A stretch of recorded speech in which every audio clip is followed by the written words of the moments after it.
Vamos a ver cómo transferir datos entre escenas. En el video anterior hice una introducción en la que mostraba este prototipo que nos permite simular la recolección de monedas y compra de ítems. Esa información se almacena en las variables money e items que están dentro de un script llamado generic script. El problema es que la información que está en esas variables desaparece al cambiar de escena o al recargar una escena. Así que ahora vamos a ver una forma de almacenar esa información, así la podemos tener disponible en cada una de las escenas. Este prototipo se lo pueden descargar, en la descripción hay un link. Lo primero sería identificar la información que necesitamos almacenar.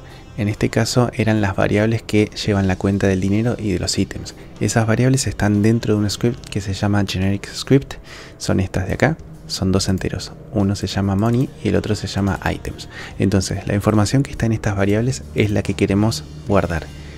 Para eso voy a definir dentro de este script dos funciones para guardar la información y para cargarla. Private void save data date. Private void load data. Ahí está. Esto es algo que no me gusta de la última versión. Cuando estoy editando el script, como que algo le ocurre al editor de Unity. Bueno, acá tenemos dos funciones, una para guardar la información y otra para cargarla. Entonces, lo que vamos a hacer es definir dos nombres que le vamos a poner a las variables que vamos a almacenar en la memoria. Eso lo vamos a hacer con un dato de tipo string. Uno se va a llamar money prefs name. Y el otro vamos a llamarlo items prefs name. Es simplemente el nombre que le vamos a dar como al dato en la memoria. Así que vamos a ponerle a este money y a este vamos a ponerle items. Así de simple. Entonces vamos a la función para guardar la información y ejecutamos las siguientes instrucciones.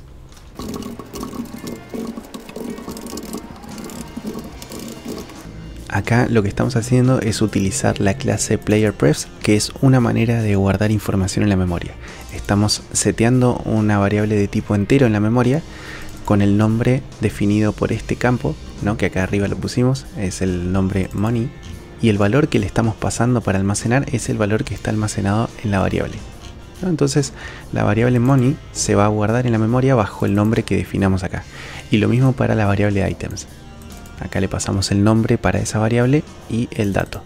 Ahora para cargar la información es el proceso inverso, o sea, tenemos que la variable money inicializarla con lo que sea que esté almacenado en la memoria, ¿no? Entonces para eso ejecutamos las siguientes instrucciones.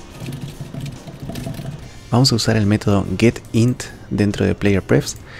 Si nos fijamos acá en este cartel, acá nos dice que hay dos versiones. Esto se llama sobrecarga paramétrica. La sobrecarga paramétrica es cuando tenemos una función que toma distintas formas en función de los parámetros que recibe. En este caso la primera forma es pasándole como parámetro un nombre, ¿no? Un string.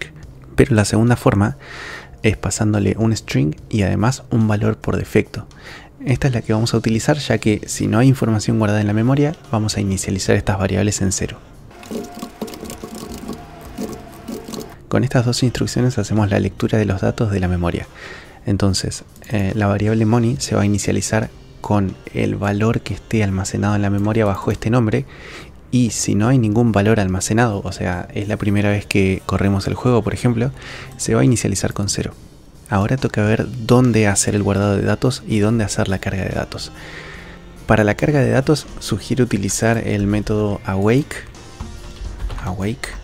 O sea, escribimos awake y acá nos sugiere una función.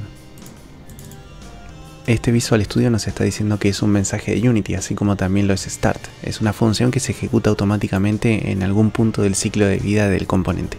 Entonces acá en awake lo que hacemos es cargar los datos. Es una función que se ejecuta antes de start. En este caso se podría hacer en la función start, también no habría problema. Y para el guardado de los datos vamos a utilizar la función onDestroy. Escribimos onDestroy y acá nos sugiere esta función. También es un mensaje de Unity que se va a ejecutar cada vez que se destruya un objeto en la escena. Esto nos sirve porque al cambiar de escena lo que ocurre es que todos los objetos que están en la jerarquía se destruyen se carga la otra escena de alguna forma y se crean todos esos objetos de la segunda escena. Entonces, al destruir el objeto, lo que vamos a hacer es guardar la información. Y de esta forma ya haríamos el guardado de los datos. Algo que me ocurrió al probarlo por primera vez es esto. Al cambiar de escena, acá vemos que se perdió la información de las variables de alguna forma. Pero al pulsar un botón me di cuenta de que la información está ahí de alguna forma, solo que no se mostró en la interfaz gráfica. Esto es porque olvidé refrescar la interfaz gráfica al momento de iniciar el juego. Eso se puede hacer aquí. Inmediatamente después de encontrar la referencia de la interfaz gráfica, vamos a ejecutar la función refresh UI. Esta la habíamos definido en el sistema en el video anterior. Es esta. Entonces eso lo que va a hacer es pasarle los valores de las variables a la interfaz gráfica. Y como la carga de datos se hace antes de que se ejecute el método start, esa información va a estar disponible para enviársela en la interfaz gráfica. Entonces ahora, al probarlo, vemos que se cargan los datos. Reiniciamos la escena, los datos siguen ahí. Cambiamos de escena, los datos siguen ahí. Salimos del juego, volvemos a entrar y los datos siguen ahí.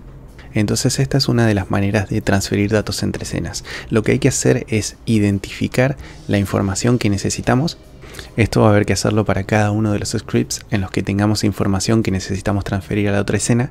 Dentro del script definir dos funciones, una para guardar los datos y otra para cargarlos, e identificar el momento en el cual hacer la carga de los datos y dónde hacer el salvado de los datos. En este caso, por ejemplo, la carga de los datos la hice en la función awake y el guardado de los datos lo hice en la función onDestroy. Otra cosa que se podría guardar, por ejemplo, es en qué escena estamos, ¿no? Acá el control de las escenas se hace en el script control. Acá estamos cargando la escena 1 o la escena 2. Acá estaría bueno definir una variable en la que almacenamos la escena actual, luego definimos las funciones para guardar y cargar esa información, y en el método onDestroy guardamos los datos y en el método awake cargamos los datos. De esa forma, al salir del juego y volver a entrar, vamos a estar en la escena en la que nos quedamos. Eso ha sido todo por este video. En el siguiente video vamos a ver cómo implementar lo que se llama un singleton, lo cual es una instancia única que no se destruye al cambiar las escenas y que contiene la información necesaria. Hasta la próxima.